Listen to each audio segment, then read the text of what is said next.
పవన్ కళ్యాణ్ గారు చేసిన comments trend అవుతున్నాయి. కోనసీమలోని కొబ్బరి రైతులతో జరిగిన సమావేశంలో తెలంగాణ ప్రజలు శాపం పెట్టారని, తెలంగాణ నాయకులు దిష్టి పెట్టారని ఒక కామెంట్ అయితే చేశారు. ఈ కామెంట్ ఎందుకు చేయాల్సి వచ్చిందంటే, కోనసీమలోని కొబ్బరి తోటలకు డిసీజ్ రావడం వల్ల ఆ కొబ్బరి తోట యొక్క తలభాగం అనేది తెగిపోతుందంట.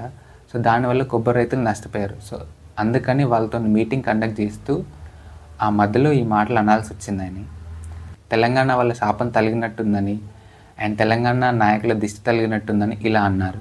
సో యాజ్ ఏ డిప్యూటీ సీఎంగా ఆయన ఇలాంటి ఫాల్స్ అండ్ బేస్లెస్ అలిగేషన్స్ అయితే వేయకూడదు. ఎందుకంటే ఈ రోజుల్లో రైతులే పంటకి ఏదైనా డిసీజ్ వస్తే ఒక పురుగుల మందు కొడుతున్నారు అండ్ అది పని చేయకపోతే ఇంకో పురుగుల మందు తెచ్చి కొడుతున్నారు, కానీ వాళ్ళేదో దిష్టి పెట్టారు వీళ్ళేదో దిష్టి పెట్టారని అయితే కూర్చోవట్లేదు. సో మీకు అనిపించవచ్చు ఆయనకి వాళ్ళ చాలామంది సపోర్ట్ చేస్తున్నారు కదా. ఆయన ఒక స్టార్ హీరో అండ్ ఒక స్టేట్కి డిప్యూటీ సీఎం కాబట్టి కొన్ని లక్షలాది మంది సపోర్ట్ చేస్తారు.